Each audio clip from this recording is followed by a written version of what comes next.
Buenas tardes, chicos. Nosotros somos el grupo número 5 y vamos a estar hablando sobre los protozoos tisulares.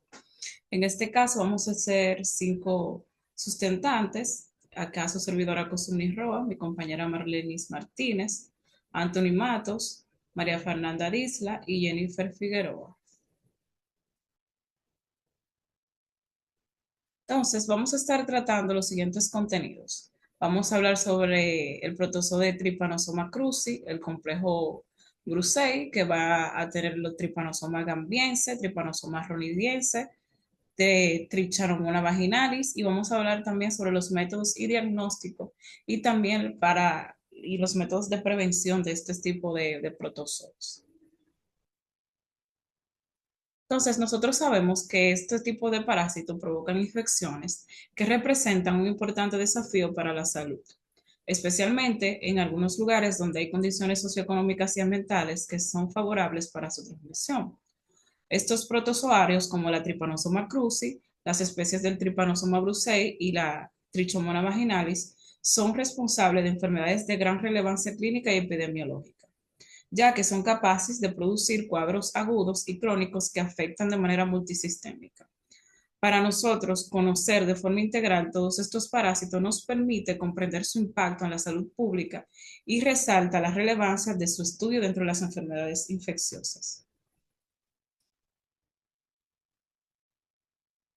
Entonces, tenemos que el Trypanosoma cruzi es un protozoo hemoflogelado perteneciente al género de Trypanosoma. Este es responsable también de la enfermedad de Chagas, que también es un sinónimo. Y este es un parásito intracelular obligado en su forma tisular que mayormente va a presentar afinidad por células musculares, especialmente las cardíacas y el sistema nervioso. Entonces, la invasión de este protozoo al sistema se conoce como tripanosomiasis americana o enfermedad de Chagas. Ya cuando está dentro del organismo, es una infección que también lo tienen algunos mamíferos y de triatomideos, producida por un protozoo flagelado, como dije anteriormente. En el hombre, la infección puede ser congénita o adquirida y afecta a un grado variable diversos órganos y sistemas, como ya había mencionado, el corazón, el tubo digestivo, y también puede infectar el sistema nervioso y producir meningoencefalitis, que es la infección de las membranas del encéfalo y el encéfalo. Entonces, a manera de recalcar su epidemiología, sabemos que esta infección es endémica de América Latina, donde constituye un relevante problema en la salud pública. Se asocia también a estas personas que viven en condiciones socioeconómicas desfavorables, con viviendas precarias y presencia del vector triatomino. No obstante, debido a que ustedes saben que hay mucho movimiento migratorio donde una persona viaja de un lugar a otro, esta enfermedad ha adquirido relevancia global, registrando algunos casos en América del Norte, Europa y otras regiones que no son endémicas de esto. Se estima que hay muchas personas infectadas y un gran porcentaje desconoce esta condición, ya que hay un periodo donde es asintomático, ya especialmente en la fase crónica. Este se transmite principalmente de vía vectorial, aunque también puede producirse por transfusión sanguínea, trasplante de órganos y de transmisión congénita.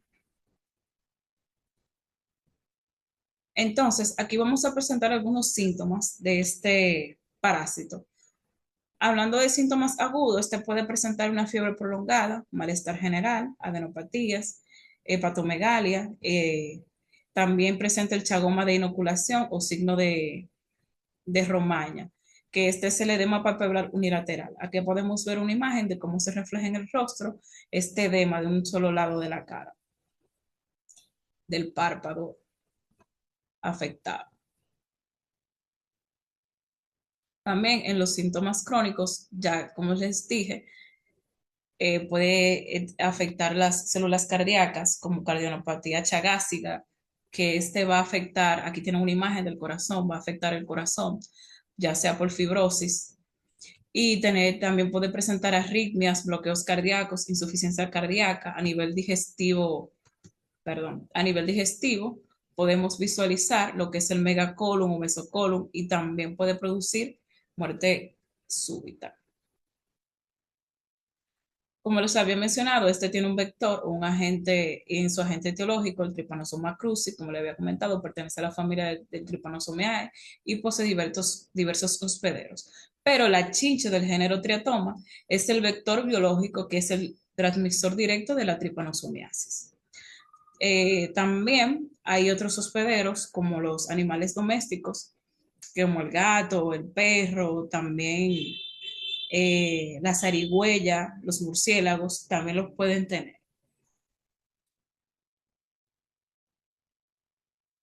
Entonces, acá vamos a hablar sobre su morfología. Esta presenta tres estadios. Entonces, vamos a hablar del primero, que este representa lo que es un trimastigoste, que tiene forma alargada o fusiforme, va a medir de 20 a 20 micras, va a poseer un núcleo, un netoplasto subterminal, una membrana ondulante que la podemos visualizar acá en la imagen, y un flagelo que bordea la membrana que va a emerger por la extremidad anterior. Entonces, también va a presentar a mastigoste, que es la forma redondeada, mide 2 micras, posee un flagelo que no emerge, llamado axonema, y un kinetoplasto y un núcleo. Y por último, podemos ver el epimatigoste, que tiene forma alargada fusiforme, mide 20 micras, posee un kinetoblasto, un núcleo, un flagelo libre y un núcleo anterior y una corta membrana ondulante. Acá podemos ver el núcleo, acá podemos ver el flagelo. Este es un trimastigoste sanguíneo.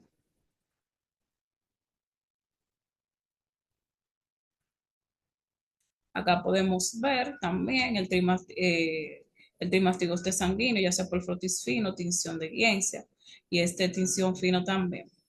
El anterior era por la tinción de la gota gruesa. Entonces, en su ciclo de vida, vamos a ver que va a presentar dos estadios. Uno que se presenta dentro del diatoma y el segundo a nivel del ser humano. Entonces, eh, para hacerlo y resumirlo de manera fácil, vamos a decir que este es un ciclo de heteroceno, o sea que requiere dos hospederos, como les había comentado. Entonces, el vector, que es la chinche triatomina, se va a infectar al ingerir la sangre que está contaminada con trimastigoste. Entonces, cuando él está dentro del insecto todavía en el intestino, se va a transformar en epimastigoste y luego en trimastigostes metacíclicos. Ojo, los trimastigostes metacíclicos son los que van a infectar, o sea, es su fase infectante. Entonces, el insecto, cuando nos va a picar, porque es a través de la piel, nos pica, entonces él al momento que pica, defeca. Entonces, ya cuando él nos infecta, esos trimastigostes metacíclicos van a penetrar la piel o las mucosas y van a invadir ya las otras células y se van a transformar en antimastigoste. Acá. Entonces, luego van a empezar a multiplicarse y se van a liberar trimastigostes a la sangre y va a reiniciar el núcleo.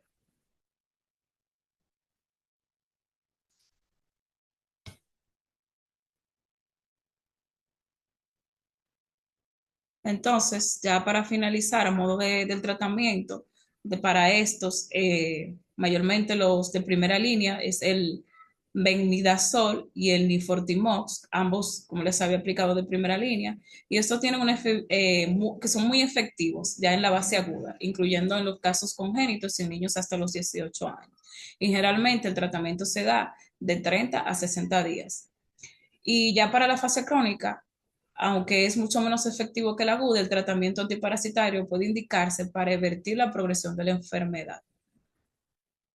Pero puede evitar la progresión de la enfermedad, pero ya cuando hay daño a nivel cardíaco, solamente se van a dar tratamientos paliativos. Por ejemplo, si la persona representa arritmias o hipertensión causado por la tripanomiasis, lo que se hace es tratar la condición de las arritmias.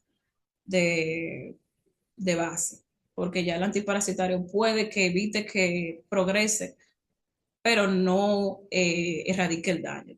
Y el tratamiento para asintomáticos se utiliza para manejar las complicaciones cardíacas o congestivas de manera crónica, como le dije, y también teniendo en cuenta los métodos de prevención.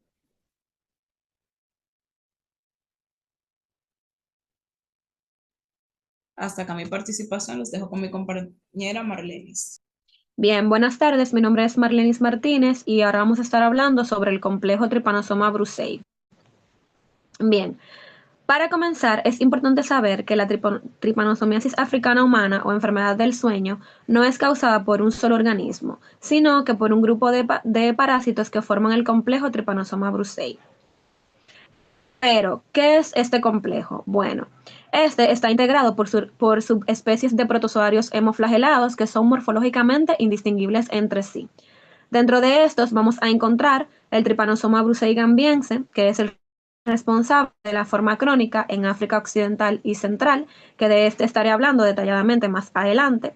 El Trypanosoma brucei rhodesiense, que causa la forma aguda en África Oriental.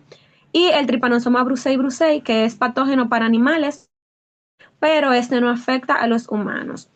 Y es el causante de una enfermedad llamada Nagana. Bien, es importante saber que aunque estos tripanosomas se ven iguales bajo el microscopio, se diferencian por su comportamiento biológico, su interacción con el huésped y su distribución geográfica. Pasamos a la siguiente diapositiva.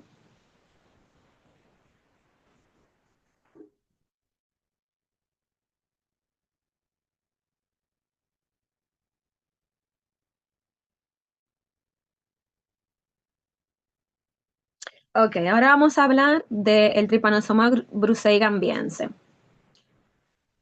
Es la anterior, porfa.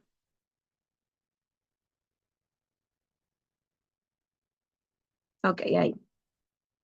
Este es un protozoario extracelular perteneciente a la familia Trypanosomatidae que se caracteriza por ser un parásito pleomórfico, es decir, que este puede cambiar de forma y por su gran capacidad de evadir el sistema inmune mediante la variación antigénica de sus glucoproteínas de superficie BSG. Los parásitos del complejo Brucei van a presentar diferentes formas según su etapa, pero en la sangre humana se van a observar principalmente como tripomastigotes. Como características generales, estos van a medir entre 10 y 30 micras de longitud. Poseen un núcleo central, que es el orgánulo grande y visible, el cual contiene el material genético del parásito y se encuentra justo en el centro del cuerpo del tripanosoma. En las tinciones, como por ejemplo la de Gienza, se ve como una mancha circular u ovalada de color púrpura oscuro. También tiene un cinetoplasto, que es una estructura especializada que contiene una enorme red de ADN mitocondrial llamado kDNA, que está ubicado en el extremo posterior, o sea, en la parte trasera o la parte roma del parásito. Es importante saber que este es el punto de origen del flagelo y que en el complejo T. brucei este cinetoplasto es pequeño y puntiforme, a diferencia de otros tripanosomas donde puede ser muy grande. Ya para la locomoción, este cuenta con una membrana ondulante que es una extensión del citoplasma que conecta el cuerpo del parásito con el flagelo, la cual funciona como una aleta. Al moverse el flagelo, la membrana ondula y le permite al parásito nadar con gran velocidad a través de la viscosidad de la sangre y del plasma. Se ve como un borde rizado o en zigzag que recorre todo el costado del parásito. También tiene un flagelo libre, que es una estructura en forma de látigo que emerge del citoplasto. Este recorre el borde de la membrana ondulante y finalmente sobresale en el extremo anterior. Es esa punta delgada que se le ve. Y este es su motor principal, ya que el parásito jala su cuerpo hacia adelante usando ese flagelo. Estas estructuras pueden cambiar ligeramente cuando el parásito está dentro de la mosca de cuando está en el humano. Y ya en cuanto al polimorfismo, bueno, en la sangre se pueden encontrar formas largas y delgadas que tienen un flagelo libre muy largo y esta es la parte que está lista para dividirse en la sangre. Y también pueden haber formas cortas y anchas que casi no tienen flagelo libre y estas son las que están listas para ser ingeridas por la mosca. Vamos a la siguiente diapositiva.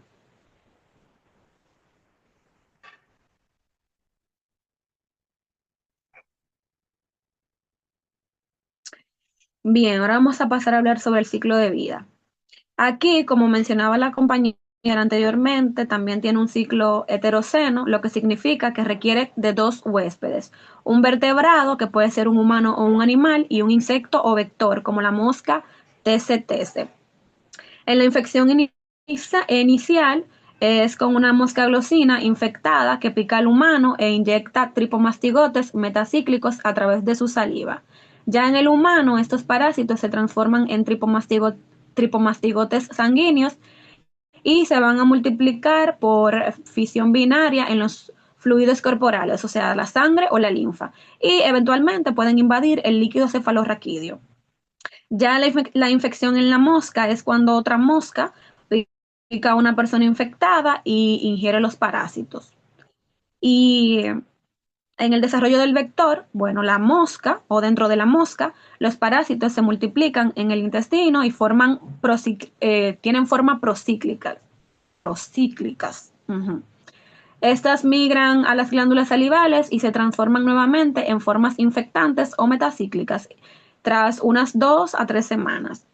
Para mencionar un poco los síntomas, hay que tener en cuenta que todo va a depender de la fase. En la fase hemolítica o en la sangre, aquí los síntomas van a ser generales y se pueden confundir con una gripe o malaria. Puede haber fiebre y dolor de cabeza, picazón intensa y el signo de Winterbottom. Ya en la fase neurológica, que es cuando el parásito atraviesa la barrera hematoencefálica e invade el sistema nervioso central, aquí puede haber somnolencia diurna, insomnio nocturno, cambios del comportamiento como irritabilidad, apatía o episodios de agresividad, ataxia o problemas para caminar. Y por último, coma y muerte. Pasa a la siguiente diapositiva, por favor.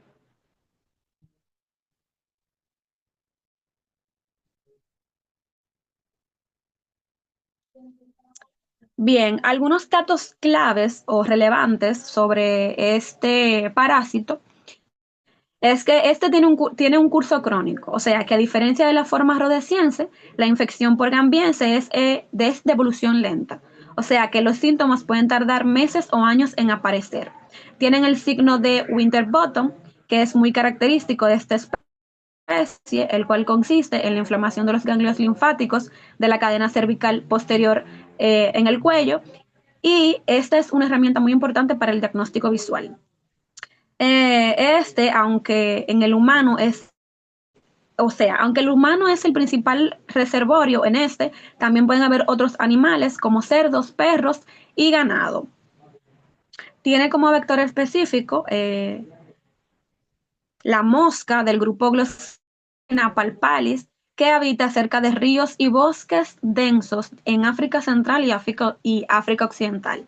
Y ya para el tratamiento va a ser igual que en la parte de los síntomas, porque la elección del fármaco va a depender si es la parte hemolítica o la parte neurológica. En la fase hemolítica, el medicamento de elección es la pentamidina, que es el tratamiento estándar que se administra por vía intramuscular, pero puede causar hipoglucemia. Y en la etapa neurológica se puede utilizar eflornitina, que es un fármaco de elección actual, porque es menos tóxico y se puede usar en terapia combinada con nifurtimox. También se puede utilizar melarsopral, que es un derivado del arsénico. Este es muy eficaz, pero hay que tener cuenta con él porque es extremadamente tóxico, ya que puede causar encefalopatía reactiva del 5 al 10% de los pacientes. Pero si el parásito pues es muy resistente, por así decirlo, pues entonces se puede recurrir a este. Y como un dato importante o curioso es que la OMS está impulsando el uso de fenidazol, que es el primer tratamiento completo de vía oral que se puede usar en ambas fases, lo que facilitaría el tratamiento en áreas rurales de África donde no hay centros hospitalarios. Es todo de mi parte, gracias. Buenos días, yo le voy a estar hablando sobre el Trypanosoma brucei rhodesiense. Este parásito es el agente causal de la forma más agresiva de la tripanomiasis humana africana. Lo primero que debemos saber es que, a diferencia de otras especies, esta es una zoonosis. O sea, Esto hace que sea más difícil de controlar porque no solo está en humanos, sino en los animales. Es decir, el parásito vive normalmente en animales como antílopes y ganado y llega a nosotros a través de la mosca tsetse, la picadura de esta. Siguiente. Siguiente diapositiva, por favor. En cuanto a su morfología, si observamos una muestra de sangre de un paciente infectado, veremos al parásito en su forma de tripomastigoste. Esta es una célula alargada y muy móvil que mide unas 20 a 30 micras, lo que hace tan especial a este es su flagelo, que recorre todo su cuerpo formando una membrana ondulante. Esto le permite nadar literalmente entre los glóbulos rojos. También está por su núcleo central y un pequeño punto de ADN llamado cinetoplasto, que este viene siendo su motor energético. Siguiente, por favor.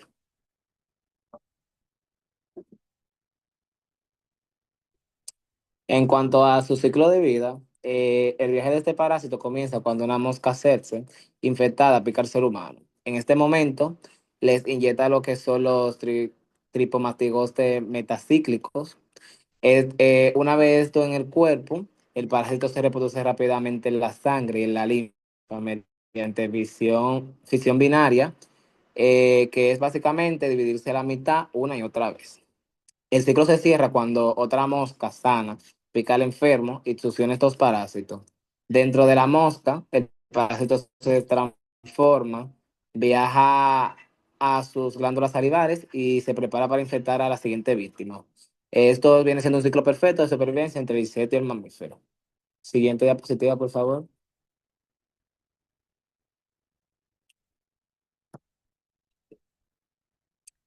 En cuanto a sus síntomas, lo que hace el rodeciencia tan peligroso es la rapidez de sus síntomas.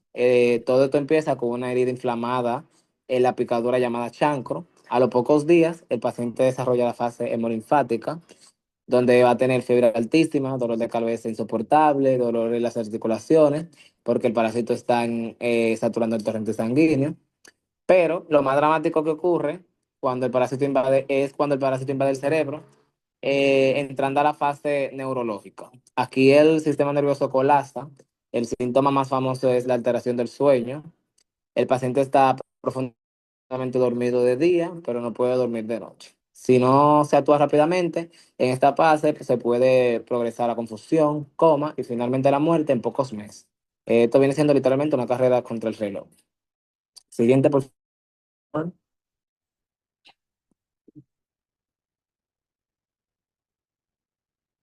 Y para terminar, ahora veremos lo que es la prevención y el tratamiento.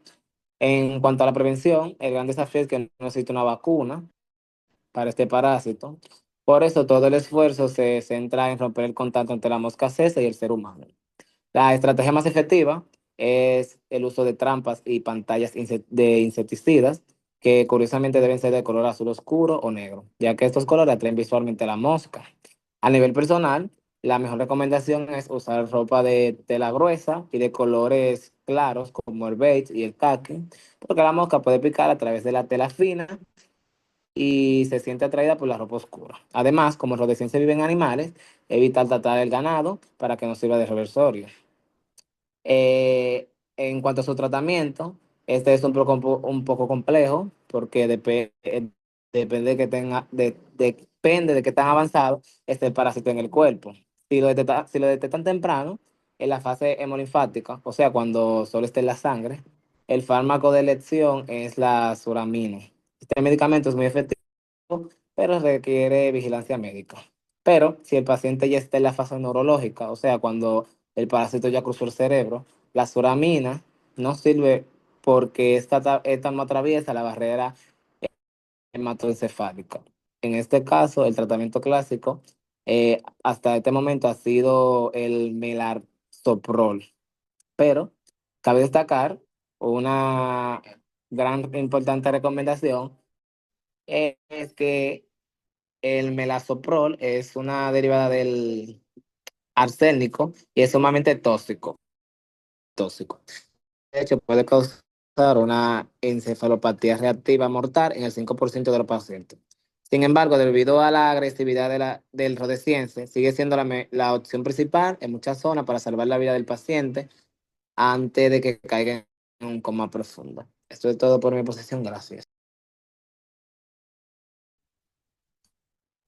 Buenas tardes, chicos. Mi nombre es María Fernanda y hoy vengo a hablarles sobre la trichomonas vaginalis, que es una infección producida por un protozoo flagelado que predomina en mujeres, caracterizada por abundante leucorrea. En el hombre puede ser causada por uretritis. Pásala, por favor. Estos son los temas a tratar. Por favor, pásala a la siguiente. Agente etiológico vemos que posee flagelos y membrana ondulante en su forma de trofozoito, pero es un protozoo carente de quistes. Siguiente, por favor.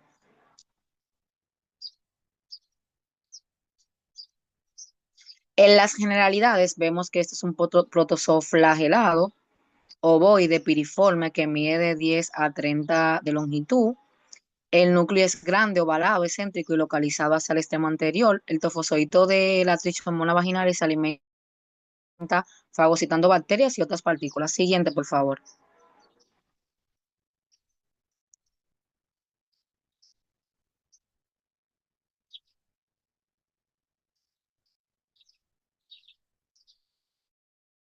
En su estructura vemos que el trofozoito de la trichomona vaginalis se alimenta fagocitando bacterias y otras partículas. Crecen generalmente en condiciones anaerobias, se reproduce por división binaria y no posee quistes. Siguiente, por favor.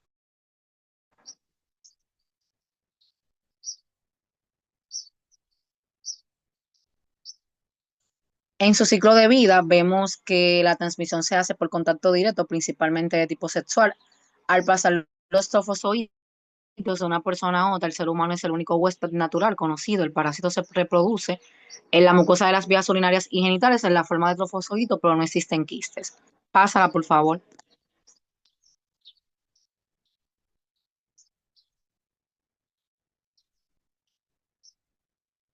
Y aquí vemos la imagen del ciclo de vida. Siguiente, por favor.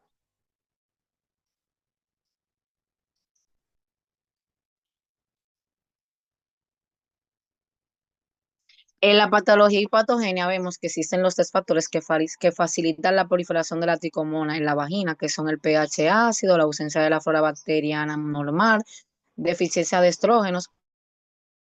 Los parásitos se adhieren a la mucosa por proteínas de superficie y producen lesiones puntuadas con reacción inflamatoria, enrojecimiento y producción de flujo vaginal. El trofozoito se pega a las membranas mucosas por medio de cuatro proteínas de superficie que regulan la citoadherencia. Esta está regulada principalmente por la presencia de lactoferrina, que está elevada después de una fase postmenstrual y disminuye progresivamente hasta la próxima menstruación. La presencia de esta sustancia guarda relación con los cambios hormonales y con la maduración de las células vaginales. El hierro liberado de la lactoferrina es el mecanismo para que la trichomona produzca adhesinas. Siguiente, por favor.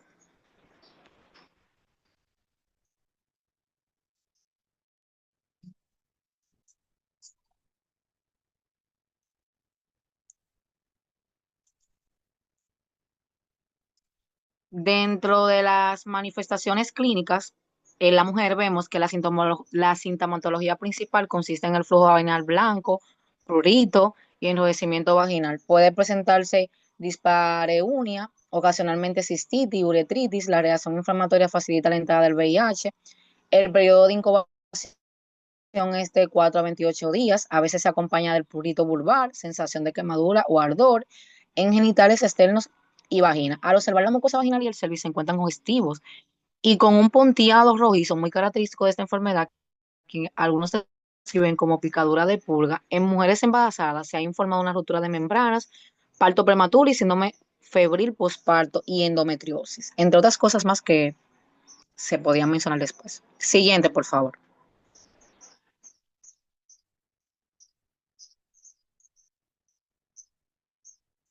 Ahora vemos las manifestaciones clínicas en el hombre, donde vemos que la infección es generalmente subclínica y autolimitada. Cuando hay síntomas, los principales son secreción matutina, mucoide o purulenta. También vemos que la infección en el hombre es predominante en la subclínica cuando es sintomática y aparece una secreción matutina, mucoide y a veces purulenta, como lo dije anteriormente, y por lo tanto una de las causas de la uretitis no gonococida. Algunos pacientes tienen disuria y purito y escoriaciones en el surco prepuciar. Siguiente, por favor.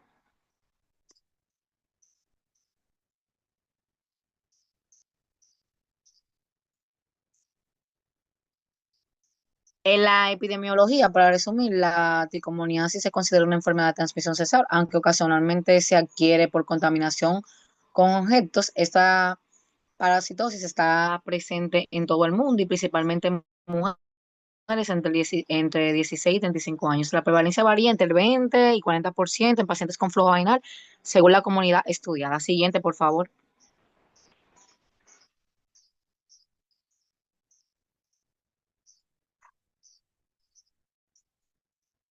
En el tratamiento vemos que este debe hacerse tanto al paciente como a su compañero sexual. La paciente no embarazada se deben tratar siempre, aunque sean asintomáticas. En las embarazadas asintomáticas es preferible no usar tratamiento y en las sintomáticas se puede usar los 5 nitroimidazoles o clotrimazol en crema vaginal.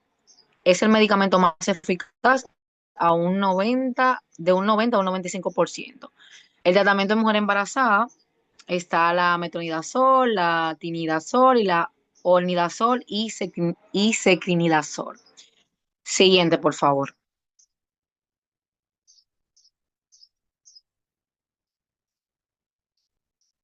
Buenas tardes, mi nombre es Jennifer Figueroa y le estaré hablando sobre los métodos diagnósticos y prevención para cada parásito. Como bien sabemos, no podemos tratar ni podemos hablar claramente sobre un parásito si no sabemos del diagnóstico.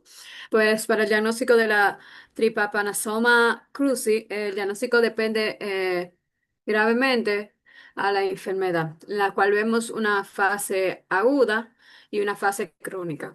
Para la fase aguda, que tiene alta parasitemia en sangre, existe lo que es el examen directo de sangre periférica, gota gruesa o frotis sanguíneo, que consiste en aplicar una gran cantidad de gota o un buen volumen en una gota y se le aplica un frotis fino.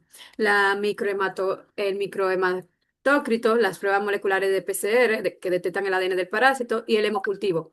Pero ese es el menos usado ya que no es tan específico. En esta fase es más fácil detectar el parásito directamente en la sangre. Cabe destacar eso. Por eso, toda práctica diagnóstica que se hace es a través de la sangre. Y tenemos la fase crónica, que tiene baja parasitemia y el parásito casi nunca circula. O sea, nunca circula de manera sanguínea. Aquí se utiliza principalmente pruebas serológicas, como es la prueba de ELISA. Esta prueba se basa en la reacción específica de antígeno y anticuerpo. Una de ellas es el antígeno y el otro es con el anticuerpo y se fija una placa y el otro se une a él y luego se añade un anticuerpo unido a una enzima. También tenemos la inmunofluorescencia, que es parecida a la ELISA, pero la diferencia es que es una técnica inmunológica que también se basa en la reacción de anticuerpos, pero esa no usa un marcador fluorescente. Bueno, digo, perdón, este utiliza un marcador fluorescente que emite la luz para detectarla. Y tenemos la hemaglutinación indirecta para también lo mismo, lo cual se recomienda confirmar por lo menos con dos pruebas serológicas diferentes para poder tener un resultado preciso. Siguiente, por favor.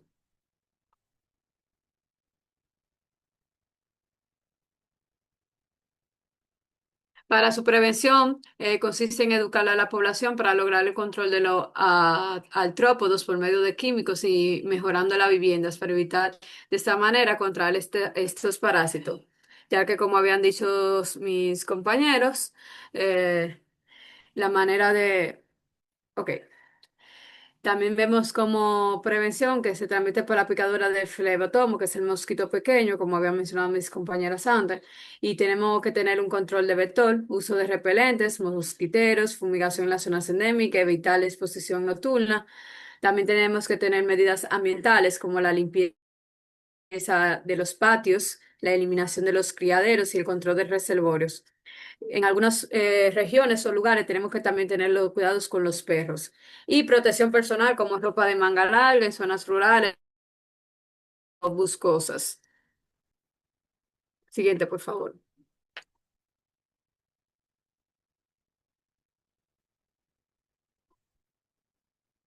Para el diagnóstico del complejo de Brucey, depende de la fase de la enfermedad. Aquí vemos también dos fases, la cual es una fase hemolinfática, que es la fase inicial. Para el parásito, ese es cuando el parásito en la sangre y en los ganglios. Para esta utilizamos el frotis de sangre periférica, la técnica de gota gruesa, como ya había explicado, el aspirado de ganglios linfáticos, el PCR es para que son más sensibles y pruebas serológicas. También tenemos la fase neurológica, que es una fase ya tardía. El parásito invade el sistema nervioso central, o sea, ya está más expandido y se utiliza por la punción lumbar. También se hace a través de estudio de líquido cefalorraquídeo. Para la búsqueda del parásito, también se utiliza para buscar el aumento de las células y las proteínas. Esto es clave porque el tratamiento cambia si ya hay afección en el sistema nervioso central, ya que es una fase tardía, tiene mayor oportunidad de expandirse. Siguiente, por favor. Para el complejo de Brucey, vemos como prevención, primera medida es tener el control del vector y como ya había mencionado antes, es necesario utilizar repelentes, ropa de mangas largas, trampas para mosca teses, fumigación en áreas afectadas y también para una detención temprana es necesario un tamizaje de la población con riesgo. Eso para evitar epidemias y que se complique más.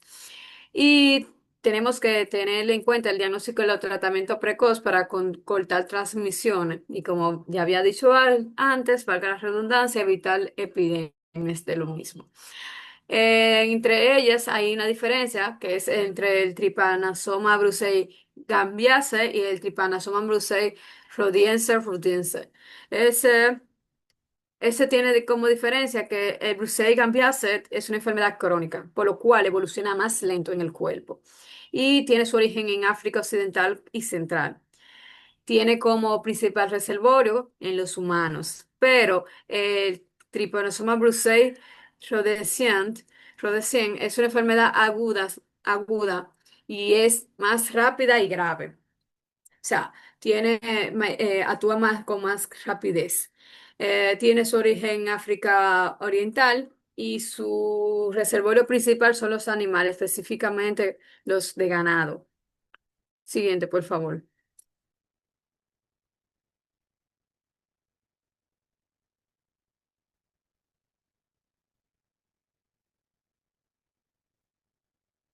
Para el diagnóstico de la Trichomona vaginalis es más utilizado en el examen microscópico, un examen microscópico directo de las secreciones, porque este revela los trofozoitos móviles.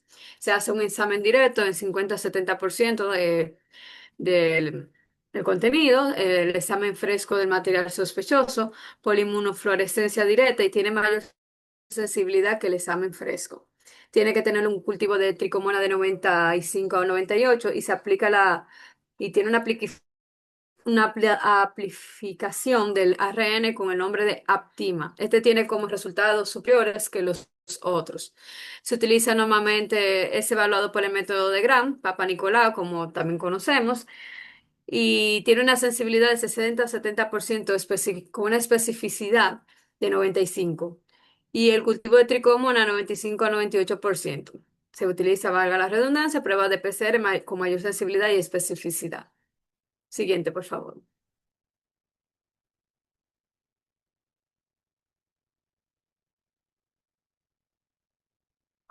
El Trichomona vaginalis, tenemos que tener en cuenta que es un parásito que se transmite de manera sexual, por lo que está dentro de los grupos de infecciones de transmisiones sexuales y las ITS. Por tal razón, la prevención primaria y principal es evitar las relaciones sexuales con personas enfermas hasta haber confirmado su curación. Y por el contrario, se debería utilizar métodos anticonceptivos, específicamente los preservativos. Hasta aquí mi parte. Muchas gracias.